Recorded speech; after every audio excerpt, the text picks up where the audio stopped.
Passa a palavra. Passa a palavra. Passa a palavra. Passa a palavra. Falemos de arquitetura. Gonçalo Birne lançou o convite, Manuel Aires Mateus aceitou.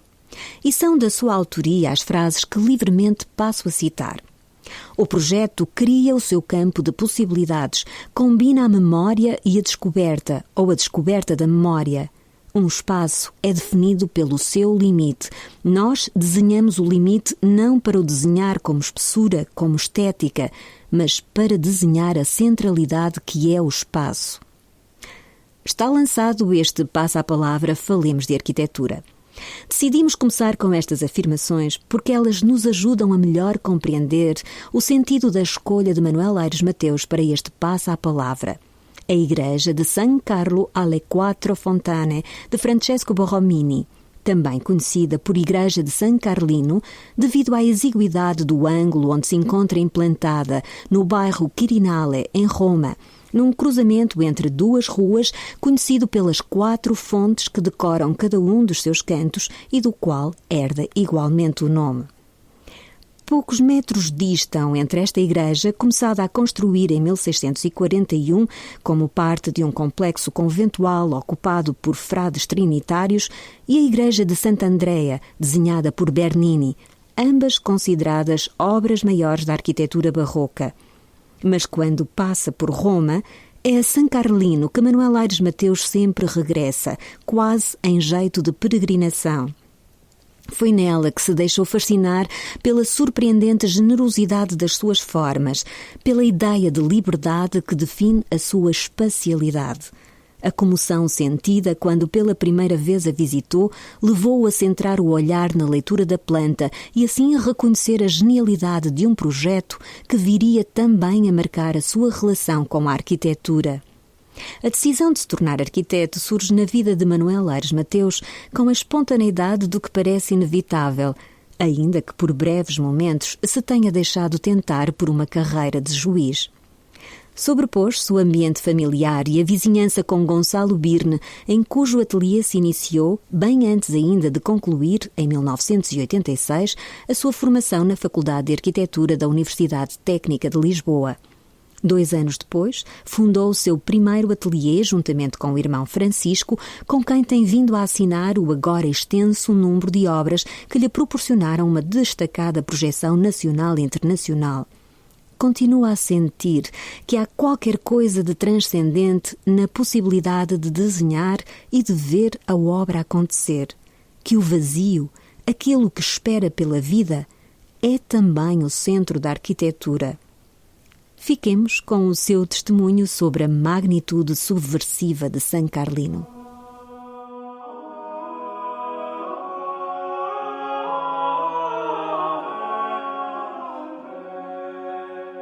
O projeto que escolhi é do Borromini, de San Carlino alle Quattro Fontane. Escolho este projeto pela revelação que ele constituiu na minha formação.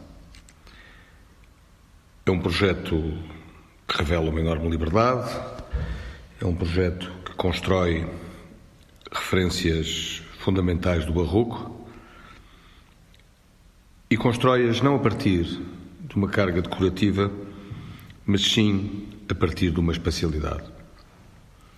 Este projeto, quando o visitei pela primeira vez, ou a vez em que tive a sensação de ele ter constituído para mim uma grande diferença, entrei num cubo de pedra regular, naquela esquina de Roma, e descobri a liberdade da forma interior.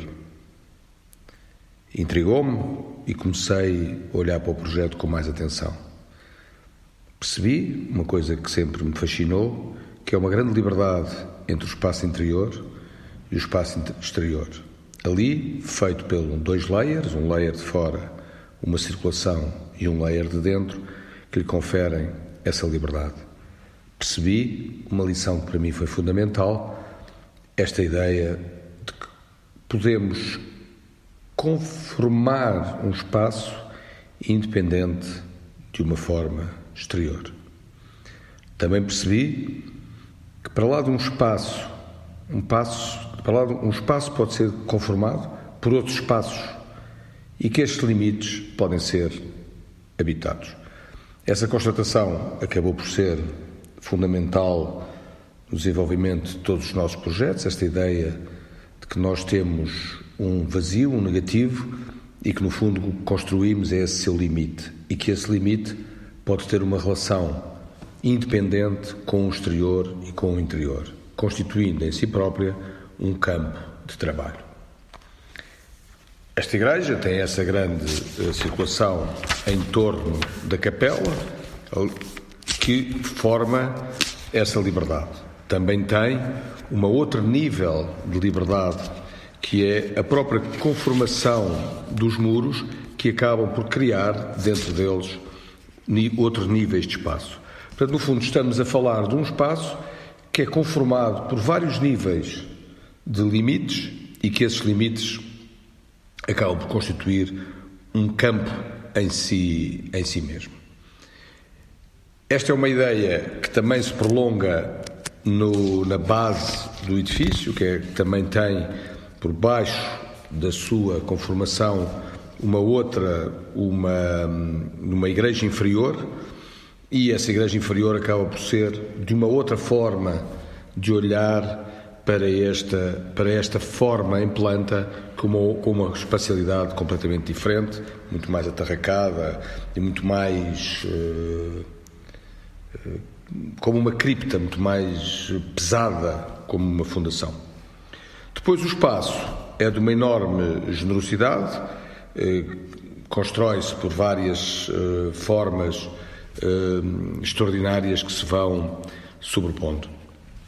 É um espaço de liberdade, é um espaço muito particular